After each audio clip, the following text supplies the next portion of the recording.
John Fogerty acaba de confirmar algo que mantuvo en secreto durante 40 años. Ricky Nelson le ofreció en una ocasión un álbum de regreso, un gran proyecto, un punto de inflexión que Nelson confió a Fogerty, pero Fogerty se negó. En ese momento, estaba en caída libre, perdiendo el control de su música, hundiéndose en la depresión, el alcoholismo y sintiéndose perdido tras dejar Creedence Clearwater Revival. Apenas 2 años después, Nelson falleció. Fogerty nunca contó la historia, hasta ahora. A los 80, decidió contarlo todo, sin edulcorarlo ni evadirlo. Una confesión poco común, abriendo un capítulo olvidado en la historia del rock estadounidense. En 1983, Ricky Nelson quiso empezar de cero. Tras años atrapado en la imagen de ídolo adolescente y sus viejos éxitos, decidió lanzar un nuevo proyecto musical. Un álbum que expresara su personalidad artística, no que siguiera las reglas del mercado. Para lograrlo, Nelson necesitaba un productor con la personalidad, la experiencia y la comprensión necesarias del valor de la música auténtica. Inmediatamente pensó en John Fogerty. Fogerty ya no estaba en la cima de Creedence Clearwater Revival. Tras la disolución del grupo en 1972, se vio envuelto en una larga serie de demandas contra Fantasy Records, perdiendo la propiedad de sus propias composiciones. Atrapado en la vorágine legal, Fogerty se retiró discretamente de los escenarios y los medios de comunicación. A principios de los 80, se volvió retraído, enfrentándose a la depresión y al alcoholismo. Espiritual y musicalmente, prácticamente había desaparecido del panorama del rock estadounidense. Aún así, Nelson creía que Fogerty era el hombre indicado. Se acercó y le propuso una colaboración. Un nuevo álbum, un renacimiento y la oportunidad de que dos íconos musicales conectaran a un nivel más profundo. Fogerty escuchó todas las sugerencias y luego dijo que no. Sin críticas, sin debate, solo una respuesta tajante. No estoy en condiciones de hacerlo. No fue hasta más de 30 años después que Fogerty recordó el incidente en sus memorias, Fortunate Son. Escribió que fue una de sus decisiones más dolorosas. Cuando Nelson lo contactó, se encontraba en un estado de profunda conmoción emocional. Sabía que si decía que sí, no me iría bien y no quería arrastrarlo a un proceso que fracasaría. Fogerty no lo dijo en ese momento porque pensó que Nelson lo entendería, pero tampoco se dio cuenta de que sería la última vez que tendrían la oportunidad de hacer algo juntos. Menos de 2 años después, el 31 de diciembre de 1985, Ricky Nelson murió en un accidente aéreo durante una gira. Lo repentino de su fallecimiento fue una manifestación pública de dolor, y para Fogerty, fue un momento de auténtica indiferencia. Me quedé paralizado, recordó en una entrevista con 2025, no solo porque Ricky se había ido, sino porque había perdido la única oportunidad de crear algo memorable con él. La llamada no duró mucho, pero para Fogerty fue un punto de inflexión, un nudo en su pasado que nunca ha desatado. La razón por la que lo mantuvo en secreto durante décadas no fue porque quisiera evitarlo, sino porque sentía que no merecía contarlo. Solo cuando cumplió 80 años, tras recuperar el catálogo de la CCR y mantenerse firme, decidió hablar. Se lo debo. Dice Fogerty. Ricky nunca volvió a preguntarme. Nunca me lo puso difícil. Pero ese silencio me ha perseguido el resto de mi vida. Fogerty y Nelson nunca han colaborado. No han actuado juntos. No han escrito una canción juntos, pero tras este evento aparentemente insignificante se esconde una capa de emociones complejas. Ambos han sido marginados por no seguir las reglas de la industria. Nelson ha sido abucheado por atreverse a interpretar música nueva. Fogerty ha sido criticado por no querer reunir a CCR. Se conocen mejor que nadie, aunque nunca han estado juntos en el estudio. Y de ese vacío, todo lo demás empieza a surgir, desde la influencia de Nelson en el pensamiento musical de Fogerty hasta la forma en que decide rendir homenaje al artista que una vez evitó en silencio. John Fogerty no solo admiraba a Ricky Nelson, fue influenciado directamente por él en su adolescencia, tocando la guitarra en su habitación y escuchando la radio. No fueron los entretenidos éxitos de Nelson los que llamaron la atención de Fogerty. Lo que realmente le impresionó fue el acompañamiento. En concreto, la forma en que tocaba la banda de Nelson, especialmente el guitarrista James Burton, a quien Fogerty describió más tarde como una auténtica academia de guitarra. Burton no es tan conocido como otros vocalistas, pero creó el sonido característico de muchos discos clásicos, como Hello Mary Lou. Fogerty aprendió del uso de Burton del híbrido, una técnica que implica tocar con los dedos y el púa simultáneamente, y la convirtió en un sello distintivo en temas del resurgimiento de Creedence Clearwater como Green River y Midnight Special. Cuando Fogerty construía el sonido característico de CCR, no lo ocultaba. Quería que mis guitarras tuvieran la misma solidez que Burton tenía con Ricky Nelson. Esa influencia trascendió la técnica. Nelson no necesitaba ser ruidoso para ser rebelde. Componía música con precisión, seriedad y sofisticación, incluso en un ambiente televisivo suave y comercializado. Fogerty observó esto desde lejos y aprendió algo importante para mantener su identidad musical incluso cuando se veía obligado a adaptarse a un molde comercial. Cuando Nelson aparecía en la televisión estadounidense cada semana con su familia, grababa canciones de rockabilly con mayor profundidad que la imagen pública. Fogerty veía a Nelson como una especie de artista silencioso, alguien que necesitaba demostrar algo no con palabras, sino con sonido. Cuando CCR surgió a finales de los 60, su sonido se alejaba del estilo psicodélico y verboso de sus contemporáneos. CCR tocaba música simple, potente, casi seca, pero esa era la esencia de la música en la que Fogerty creía. No era muy diferente del espíritu que Nelson mantuvo a lo largo de su carrera, menos espectáculo, más coraje. En 1972, CCR grabó Hello Mary Lou, uno de los éxitos de Nelson del álbum Mardi Gras. Fogerty no quedó satisfecho con el resultado. Admitió que el grupo no logró recrear la esencia del original. Tocamos bien, pero nos faltó alma. Intentábamos imitar algo ya hecho. La versión no destacó, pero su selección demuestra que Fogerty aún considera a Nelson un hito en su desarrollo musical.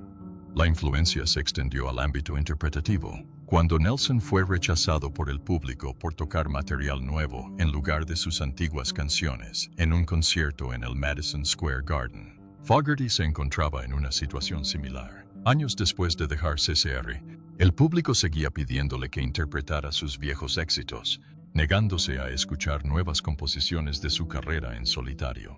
Eso llevó a Fogerty a retirarse del escenario varias veces, no por falta de valentía, sino porque comprendió que lo que quería compartir ya no encajaba con las expectativas habituales. Fogerty nunca se ha caracterizado por compartir sus sentimientos ni hablar de otras personas. Pero cuando habla de Nelson, es específico. Describe cada canción, cada técnica, cada momento influyente, no como un narrador, sino como alguien que ha memorizado cada nota y cada púa. Fogerty aprendió más que solo sonidos de Nelson. Aprendió a dejar que la música hablara por él, y cuando ya no podía hablar, a detenerse, a calarse, a esperar el momento oportuno, sin necesidad de reunirse muchas veces. No es necesario colaborar. La verdadera influencia no se determina por el tiempo ni la frecuencia. Nelson moldeó el pensamiento musical de Fogerty incluso antes de que fuera un nombre conocido. Y eso no ha cambiado, incluso tras separarse. Puede que Fogerty no haya hablado mucho de Nelson a lo largo de su carrera, pero cada canción que tocó, cada riff, cada ritmo, lleva la marca inconfundible de un artista del que nunca dejó de aprender. Una exclamación silenciosa. En su álbum de 2009, The Blue Ridge Rangers Rides Again, John Fogerty decidió versionar Garden Party, la canción más personal de Ricky Nelson. No es un éxito rotundo ni una canción fácil de rehacer, pero Fogerty sabe lo que significa. Ha vivido la misma experiencia que Nelson tuvo frente a un público que una vez lo adoró, solo para que se alejaran porque dejó de cantar lo que querían oír.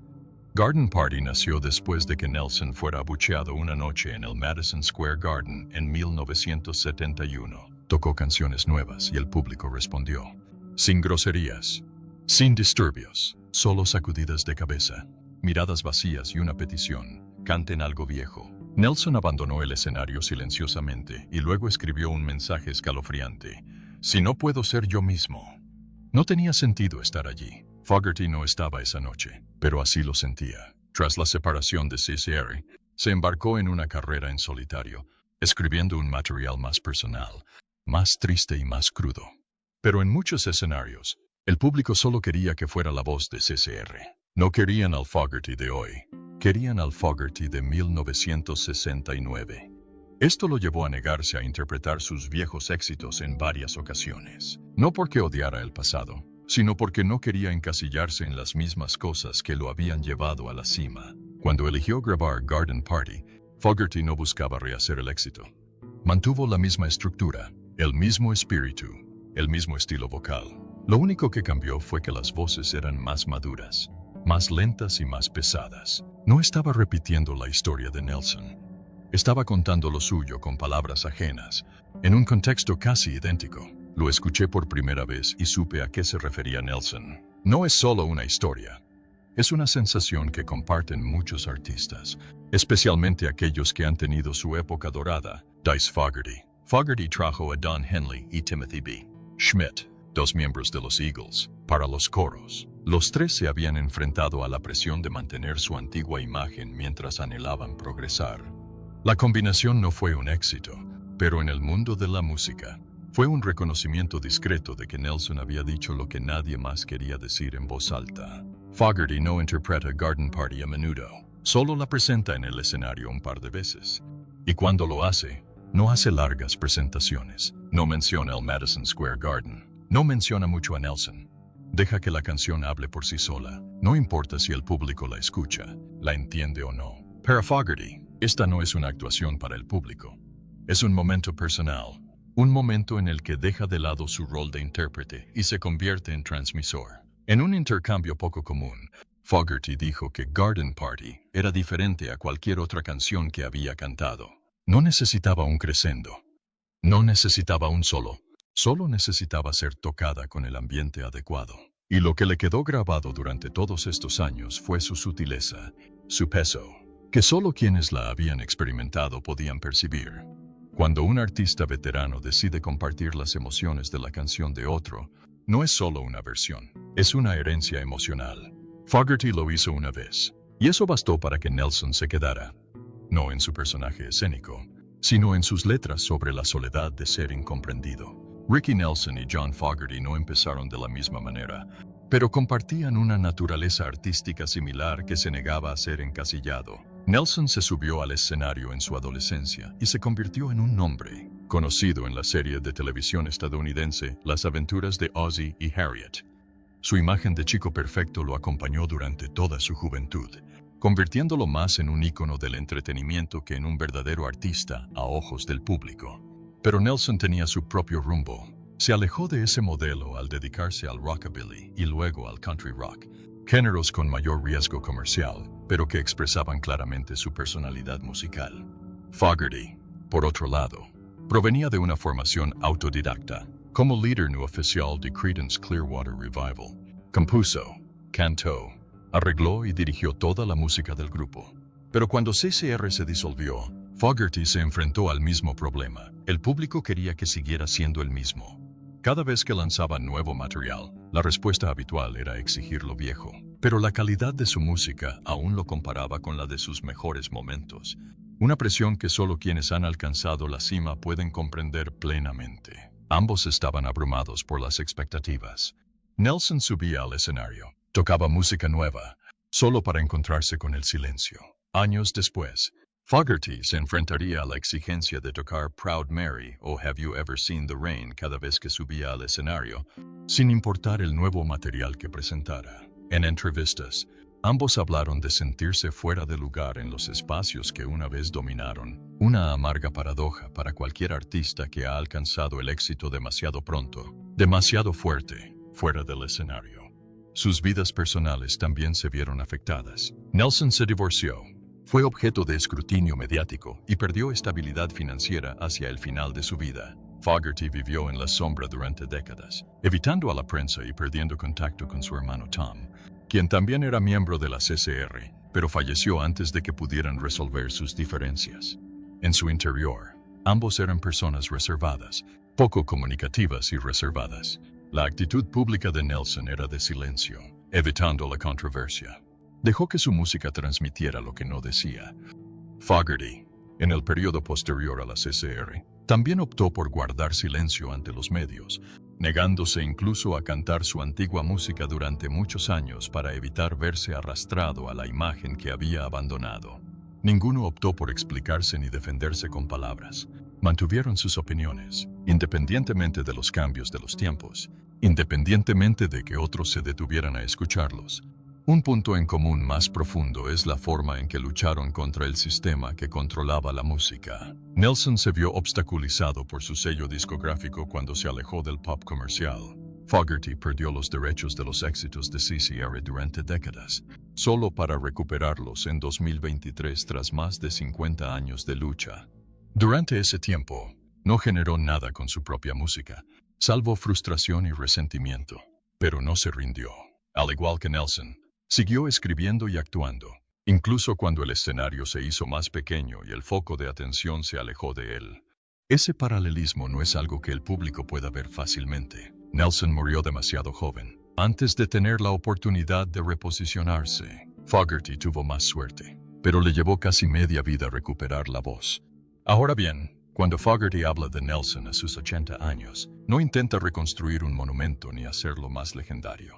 Simplemente completa una tarea inconclusa. Reconoce a alguien que vivió como él, sufrió como él y mantuvo su dignidad en silencio, como lo hizo durante años sin que nadie lo notara. Cuando un artista habla por otro artista, John Fogerty no prefiere hablar de Ricky Nelson en términos de elogio.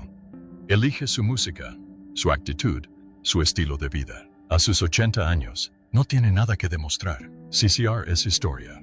Canciones que antes estaban bajo control legal ahora están de vuelta con sus creadores. Pero al repasar todo el recorrido, Fogerty no solo cuenta su propia historia, le da espacio a Ricky Nelson, un artista tranquilo y poco comunicativo, pero que ha pasado por las mismas dificultades y ha dejado una profunda huella en el pensamiento musical de Fogerty hasta el día de hoy. Tras recuperar el control de su catálogo en 2023, Fogerty se embarcó en un periodo de redefinición profesional, pero en lugar de aprovechar el momento para dar a conocer su nombre, decidió compartir el escenario con sus dos hijos, Shane y Tyler, quienes crecieron escuchando su música y ahora continúan el legado que él una vez defendió. La imagen de los tres juntos en el escenario no solo es un símbolo de una familia artística, sino también un testimonio de cómo la música puede sobrevivir generaciones sin cambiar jamás su esencia. Fogerty dijo una vez que cuando decidió formar una banda con sus hijos, recordaba cómo Nelson solía actuar con su familia, de niño en un programa de televisión, y luego como padre llevando a sus hijos al escenario. Esa continuidad no solo está en la sangre, sino en la forma en que transmite el espíritu de no rendirse, de no seguir el mercado, de no perseguir lo que vende, sino de aferrarse a la música que te define. Pocos artistas se atreven a vivir así, sobre todo cuando han estado en la cima. Fogerty lo sabe, Nelson también. Así que cuando Fogerty canta Garden Party o cuenta que rechazó una oferta de producción, no lo hace para causar una buena impresión. Lo hace porque siente la necesidad de alzar la voz, porque Nelson ya no está para defenderse. Si sientes algo en esta historia, un recuerdo, una conexión o simplemente una nueva perspectiva, comparte el video, dale me gusta y suscríbete al canal. Cuéntanos que estás aquí, escuchando lo que se necesita decir.